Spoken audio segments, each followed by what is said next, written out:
Welcome to Take Two Radio. I'm Pam, your host, and of course, I wouldn't be here without my wonderful co host, Anthony. Yeah, welcome, everybody out there in podcast land.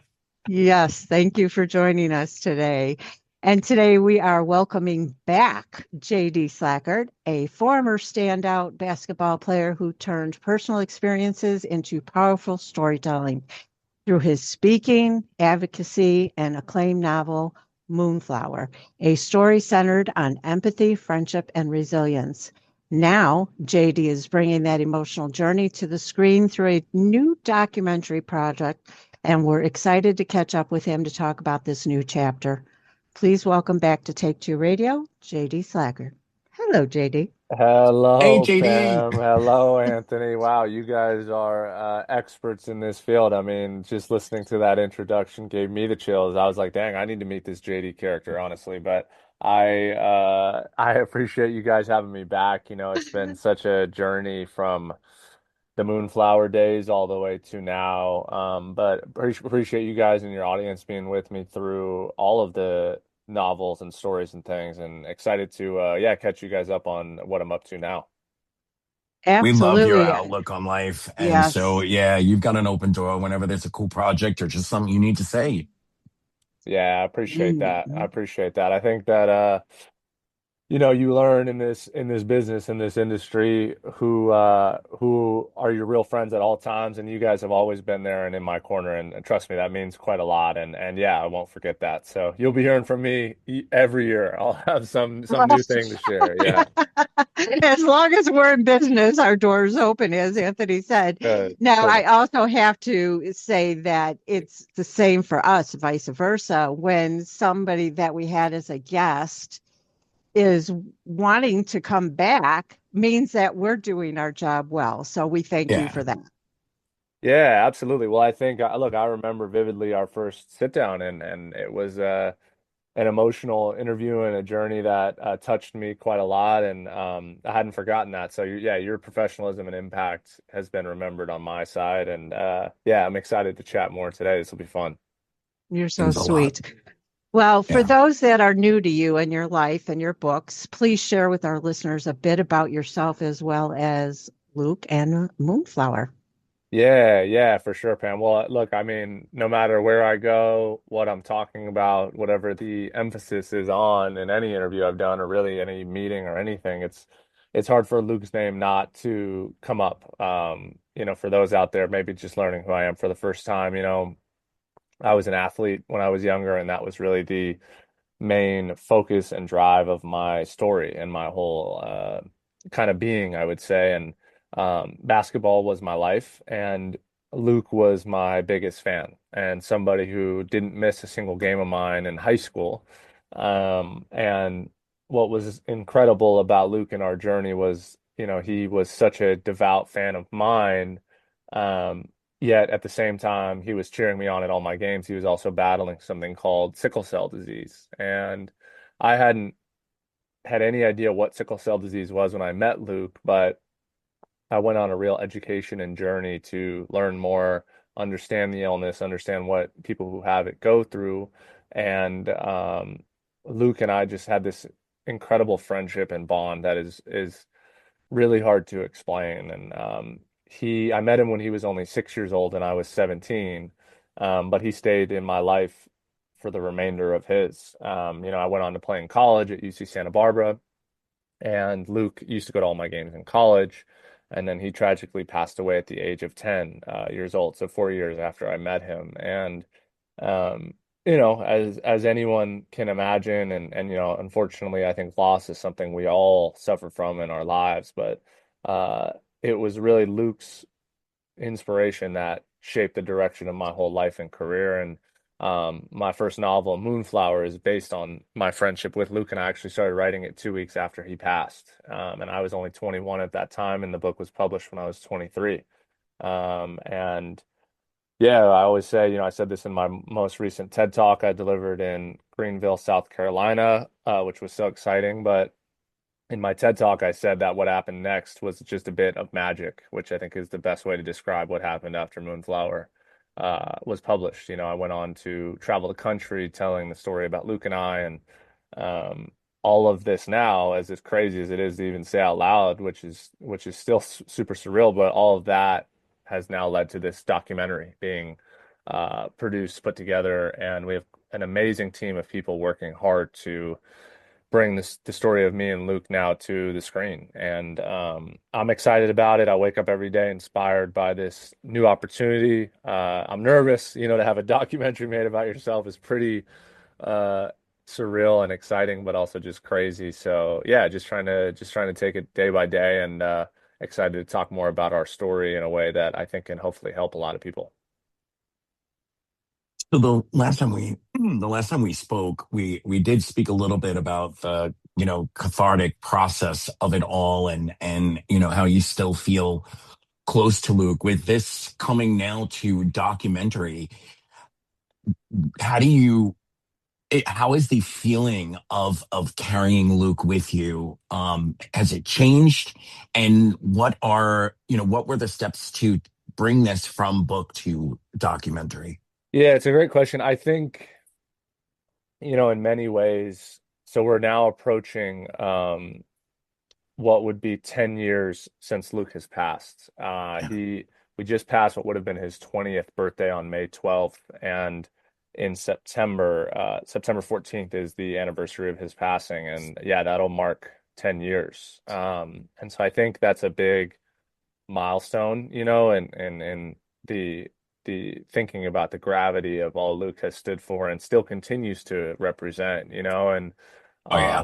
I think for me, and I told Luke's family this was after my TED Talk, I'd never felt him so powerfully and sort of maybe spiritually present than I had that day in my whole life, since he'd been gone. And um, I think, to be honest with you, if I had to guess, like that's going to continue to be a theme for me, especially now as we move into the production and building of this documentary, and the archival of footage, and looking back at the early days and the early interactions we had. And I think so much of Luke is felt by me every single day. And hopefully that will always be true. I think like his inspiration and what he stood for is so important to always remember.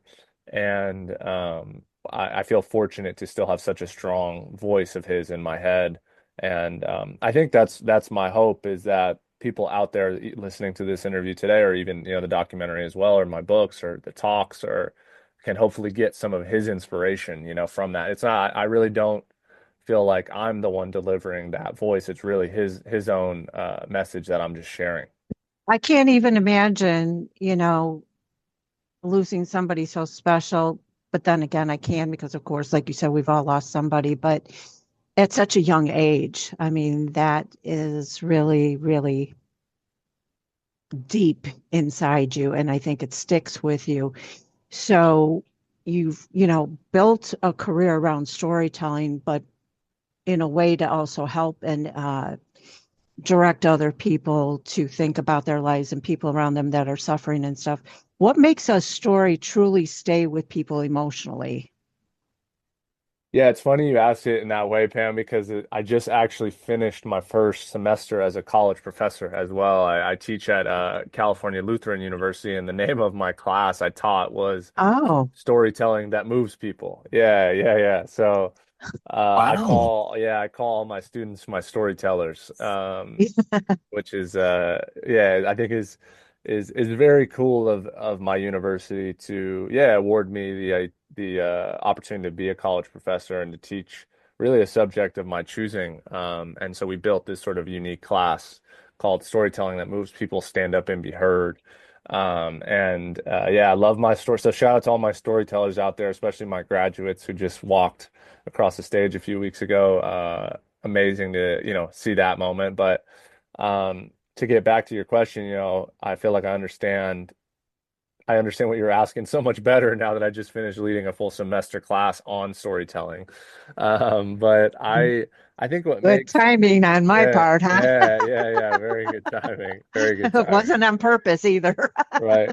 No, I think what makes a story uh especially grabbing, moving, impactful, is truthfully like some of the best advice I ever got is honesty. I think as a writer, especially early in my career, what I may have lacked in skill or technique and talent, I was able to make up for in a real honest telling of what I went through, you know. And I think when people read Moonflower, they can hear the pain, they can feel the Mhm. Yeah. emotion, just by the way I can describe what that room felt like that day, you know. And I think Yeah.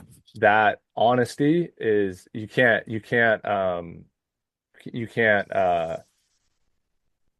replicate, you know, you can't fake that. Like I think that that really does shine through the page, and honest writers are able to convey that in a way that's grabbing and emotional. And yeah, I think being the master of your own story is the most important thing you can do, and should be the first story you ever tell. Like I think that's another thing I've learned is common amongst storytellers or writers or filmmakers even, is the first one is always about in some way themselves and what they've been through, and then you know you sort of launch into telling more maybe unique and bold stories from there. But yeah, Luke is will has always been and will always be the foundation of everything in my storytelling career. Well, TED talks to teaching. I'm so glad you shared that with us. How have you changed personally since the last time we sat down? Yeah, my gosh. Well, I'm a few years older. I turned 30. Uh, but And even more handsome. hey, thank you. Age has helped me in some ways, but I think since we last spoke. Um, you know, I've lived a little bit around the world. Like I actually had the chance to live in Europe, which was, I think, really important for my not just my own life, but like my understanding as an artist, you know, to like have an appreciation for, hey, like it's a big world out there, you know, like there's not just stories happening in the US, but globally. And having a global awareness for my storytelling and the hopes of impact I want is that became a really big, I think, goal of mine now is to see my impact being felt more around the world, not just around the United States. So that's I think a new fascination of mine. And the other one is it maybe a bit less heavy, but I'm actually gotten like heavily into the athletic and endurance world. I just finished running my first marathon. Dang, what was it, like 3 months ago? So that was an insane journey, but I've been working with a lot of Congratulations. yeah, thank you. Yeah, working with a lot of really cool brands and companies around that. Like, got to do some cool stuff with ASICs, and also partnered with Core Response, which is Ah, nonprofit. yes. Yeah, founded by Sean Yeah. Penn and Ann Lee, and they reached out to me and asked me to be an ambassador for them, and actually signed on to run the LA Marathon again in 2027 for them, which will be really, really cool. And also running another marathon in Valencia, Spain, for the Cystic Look Fibrosis at you. Foundation. Yeah, so doing all You types don't of need planes, Right. trains, and yeah, automobiles. You'll yeah, just run there. right. I'm the new Forrest Gump, you know? Well, as far as the documentary is concerned, how involved were you, like creatively behind the scenes in shaping the tone and direction of it?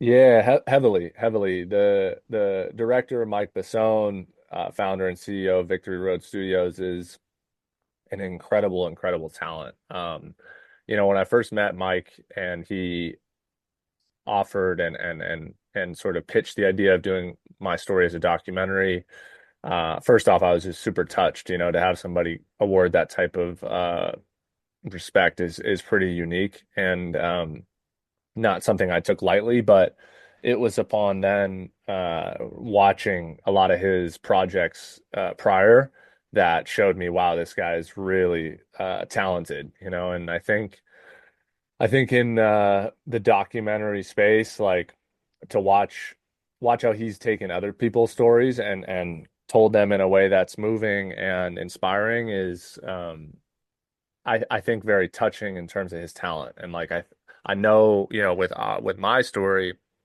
what's amazing about Mike is from our very first sit down, he's given me a ton of creative liberty to shape and guide this thing the way I see it being most impactful, and um, Mike and his team are super, you know, I think allowing of my flexibility and creativity in this, and giving me a lot of input, especially in terms of also like people we're sitting down with, how these things can be cut and edited, and how also as my life evolves as we're shooting this thing, how the documentary can take more shape too. Like it doesn't need to be strictly within the parameters of what's already been captured. There's more ahead, that we'll want to include. So it's you know for me to be only 31 and to have a documentary being created, I think allows us some flexibility of how we want to end things, and that's to our advantage. But yeah, Mike, my manager, Matt, Neil, Pamela Price, and Nightwind Studios, everybody that's involved in this, my agent Babette, they're all just doing a really terrific job of taking this thing forward and making it as strong as we can.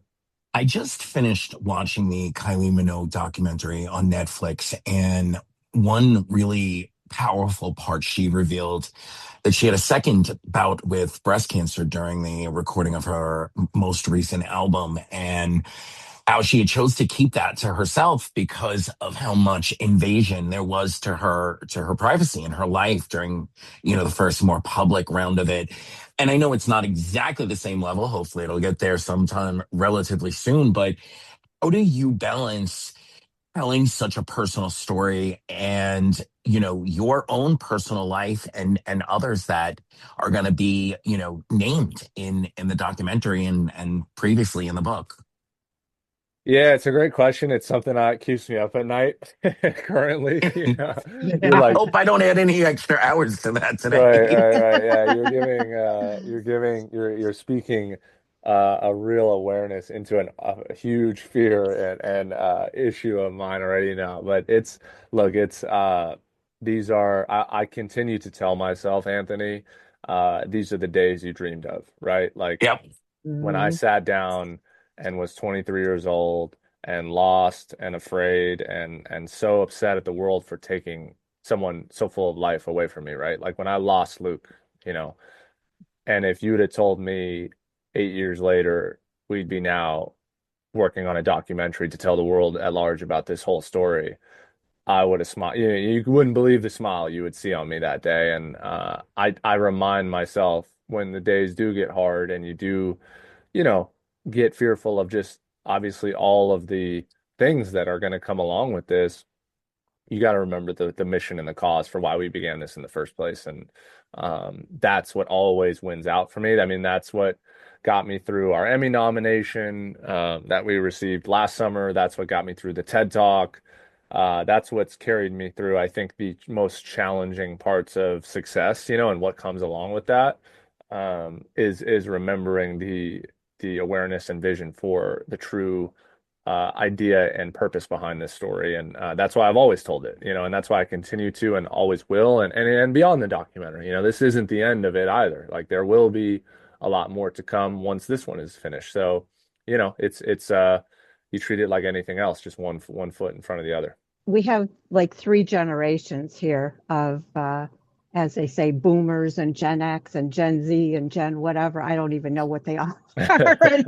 Millennials. I know Yeah, that yeah. one's in there too. So, um, when with spending a lot of time speaking to young people, what's something in today's generation is struggling with that you wish adults understood better? Hmm. Interesting. Yeah, and it's cool for me to be working with students now, college students currently in today's world, and interacting with them. And, again, I love my students I just finished working with this semester, but I think what I wish we understood more, and I'll be honest, I can be very clear about this point I want to make because I think it's important, is like I feel like before I became a university professor, I heard so often how lazy young people are, how attached to their phones they are, how all they do is go on social media and they don't actually read anymore, and they don't, all these things, right? And I would admit openly, and have no problem saying I was one of those people too. I thought that our younger generation was like that. And then I got in the room with my students, and I watched how hard they work. I watched how respectful they were, how they supported me even in times when I was, you know, days from my marathon and I was afraid of what I had to get into. They were the ones supporting me. And my kids that I just finished leading this past semester at Cal Lutheran, I think showed me that there's a lot of hope in the younger generation. A lot. Like, and I really do mean that. I don't mean it in a cliche way at all. Like, I really did feel inspired to be around them as much as I was hopefully trying to inspire them. And I think that sometimes the divides we get within generations can make it hard to sometimes see how good the world still is below us or beneath us or younger than us, but it is. And I have the students to prove it, and I know that they're going to be good, good people in the world, but also just game changers for years to come. I'm going to throw a two-parter at you now. In the storytelling world, they say eventually you hear your own story again. So I'm wondering if there's been a story in this, in the teaching or in the, traveling with MoonFlower and all that, all the exposure you've had with that. Have you come across yours and Luke's story in another form? And what has been the most touching reaction now that the story is going to documentary? Yeah, I would say, to be honest, in terms of the story of me and Luke, I actually don't feel like I have, and maybe that's a cool, unique thing about what Luke and I went through is I haven't heard of a story quite similar to ours. I think that maybe is why it It's hasn't. resonating. Yeah. Yeah, yeah, because it's just not something that happens often. And I think, I often think back about how unique it is that we're even to this day here, and that those things do come out of nowhere. But I think to the second part of your question, what's been the most touching to me is I think, to be honest, like something that I never really quite anticipated in my career or for all of the things that have unfolded is just the amount of, to answer your question directly, and I'll give you more of a overarching view, is just the more direct answer is that I never had any idea how much rediscovery would go on. In my Mm, life, yeah, in my life, I've lived all of these moments, right? Like the publishing yeah. of MoonFlower, the release of my TED Talk, the Emmy nomination, the I got to speak at Luke's what would have been Luke's high school graduation in 2024, and see all of his friends who I'd watched growing up their whole lives graduate high school, and all of these moments have been captured in video form or photo or other books I've written. But now as my exposure increases, seemingly by the day, like more and more and doubling, people are finding these moments that I lived years ago and seeing them for the first time. I mean, I wake up with emails probably every day with people who just saw a speech I gave 4 or 5 years ago and write to me how it touched them. Or when it's one of Luke's friends that reaches out to me and says, I just reread Moonflower for the fourth time, this summer, and I discovered a new passage that I loved. Or even the Emmy piece, people now that the documentary has been announced are going back and watching that and writing to me about it. And I think it's that compounding interest of all of this that's now being discovered, but maybe by a lot of people for the first time, that is yeah, it's beyond touching. It's sort of moving to a degree I didn't even know was possible. Yeah, the best things come when they're most unexpected, I would think, for most of us anyhow. And with you going from athlete to author to speaker and now filmmaker, that's a lot on your plate. So what do you do to help yourself recharge mentally? Because Yeah, that's important. yeah, it's funny. I feel like I get asked that question a lot, and then my knee-jerk reaction is always just an incredible amount of caffeine. And I was literally saying that as I was drinking maybe my third coffee today, but uh, But that's not recharging yeah, mentally. yeah, right. Um, no, I think I was actually just speaking to my girlfriend about this yesterday. I think it's honestly, I mean, it's not the most groundbreaking answer, but I believe in it. It's exercise. Like, I really do find a real Hmm. outlet in taking it, like stepping away from the technology, going for a run, going to yoga, doing some sort of workout, like really stepping away and then being like ready to come back and jump in hard again. I think I found, and I think that's why the running has coincided with all of this for me and the marathons and stuff is like, training for a marathon, you got to get to bed early to get up early to run the next day, and you have to eat clean and you have to take care of yourself, and it forces like a real regimented work ethic back for me. I think that's brought that athlete back in my life, which I've really enjoyed having again. So yeah, I think working out is something I'm a huge advocate for, and um, I would tell people out there listening to find that 45 minutes a day to make sure they're moving their body if they can.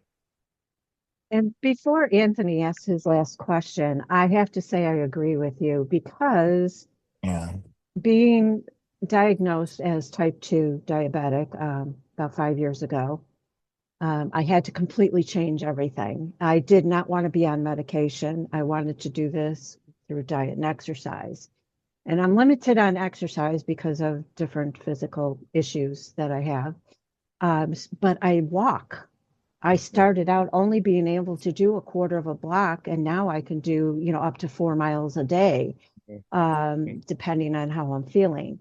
But getting out there and putting my headset on, and I Mhm. listen to audiobooks Mhm. when I'm Mhm. walking, but it still clears my mind.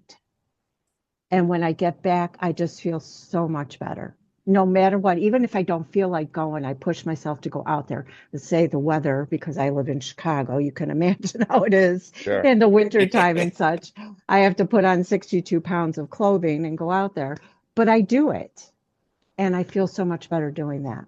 So I agree with you. Yeah, no, well said, Pam. I mean, look, I think I love the way you explain that in your own life because yeah, it's like if you I always tell people if you can't run, walk, if you can't walk, crawl, if you can't crawl, then mentally walk or find a way to just activate yourself in any way you can. And I've been through injuries and things as well, and like I've had to rebuild from the ground up many times as an athlete. I've broken my ankles, I've hurt my back, have had injuries, and um I mean, I remember a story when I was in college and I broke my ankle, and I had buddies of mine in my wheelchair just pushed me over to the bench press, and I could only do upper body, so that's what I did. And I Wow. think Yeah. life does get complicated, our healths do get complicated, but finding what it is you can do is a super important philosophy to take forward. And there's so many, I mean, my goodness, I could run through, we could do a whole nother hour-long interview just talking about the amount of people out there that have so many physical limitations that don't let that stop them from being active. So, And that's our Anthony. Oh my gosh, I can't. He amazes me with the yeah. things that he can do. I am so proud of him. I'm telling you. Well, thank you for that. I am lucky to live in Miami. There's a pool, 55 steps from the patio door, which is my favorite form of both meditation and exercise. But I absolutely agree. I think when we're healthy and when life is really busy, we forget how important it is to give back to our body. It's a relationship that we take for granted as humans. I think way more than we did 100 years ago. We don't remember how much our body really gives to us, and our well-being is not only in the mind and in the heart, it's also in the physicality. But I'll bring us back on track. um, After the documentary buzz is starts to wane, I could hear it in your voice. I definitely know that there's going to be more teaching in your future. But looking ahead, what else are you excited about, or what other types of projects are you thinking about? Well, what a lovely question, and I have just quite the segue, and this I maybe what I'm doing here, guys, is just really teeing up my next return for an interview with you guys here. Because this just seems to align with a little bit of everything we just finished discussing. But um, I really am looking at more marathons, building those into some ultra marathons, like instead of some 26 miles, doing like some 50 and maybe 100, maybe 200-mile runs. And then I want to climb Mount Everest one day. Oh my Um, gosh. and so I'm taking some of this marathon training I'm doing now and using that as a foundation physically to go out and like, you know, achieve some of my dreams physically. And I think, after the documentary is done and obviously that's going to be a significant undertaking, maybe taking a step away from everything for a little bit and just, yeah, focusing on doing some of these physical goals I've had for a while. I think it makes sense. I think because there will be so much output, so much necessary energy to be put into, going and promoting the most important story I've ever lived. But following that, I might want some time to just yeah, be in the mountains and maybe push push for the tallest peak in the world. Who knows? A blind friend of mine just completed the Camino Trail in Spain, and is I can't wait. We're gonna do a 2 hour interview. Oh my God, wow. Yeah, life changing, and now that has become one of my bucket list items. Well, there you go. We'll do it. We'll do it together. Oh man, I'm in. I'm in. Mid 2027, let's do it. Yeah, yeah. Just wave at me when you get there. I'm sorry I can't We'll go. send you postcards and recipes. She said she got the most amazing recipes along the way. So, bonus. Cool. Nah, man. All right, man. Share your socials. Where can they find you? And yeah. Yeah, absolutely. Well, you can find me on, I mean, I'm all over all of Twitter, Instagram, Facebook, anywhere that stuff like that. Also got a TikTok now going, which I'm not as active on, but I got to get that up and going. But you can find me at JD underscore Slajchert, Slajchert. Also, my website has got the most up-to-date info on books and projects, and yeah, my blog is on there too, and I'll be writing plenty of updates as we progress with the documentary on there. That's jdwritesbooks.com. And all my books are available there or on Amazon and are shipped around the world. So make sure to check them out. And yeah, that's where people can find me that are listening. Well, I Well, highly Pam, recommend people getting Moonflower and reading it. I mean, you're going to feel every single emotion in that book. And let me tell you, you're going to need a box of Kleenex. So get ready, but please read it. absolutely. And even though you're going to need the Kleenex, you're going to feel nourished. You're going to walk away feeling Hmm. more than you did before. Whether you read it or listen to it in the audiobook format, you're going to feel nourished. Hey, thanks so much for coming back to talk to us. We should make this a yearly appointment. Pam, Anthony, you guys are so sweet, man. I would love nothing more. Truly, I'm equally as nourished getting to chat with you both. It means a lot to have you both on this journey with me. And if there's ever anything I can ever do to support either of you, you just let me know too. And yeah, hey, I'll be back next year, hopefully getting training for Mount Everest done and talking about the doc that's finally out. Absolutely. All You're right, folks, welcome. stay tuned for all of our socials and where you can find us, and look for another great episode in your podcast feeds soon.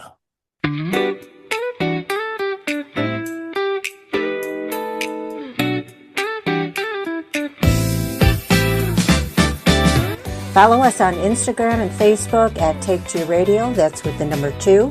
For Take Two Radio The Remix, follow us on Instagram and TikTok at Take Two Radio The Remix, again with the number 2. For all things Anthony and Sunday Edition, go to anthonycorona.com, and that's CORONA. Until next time, thanks for listening.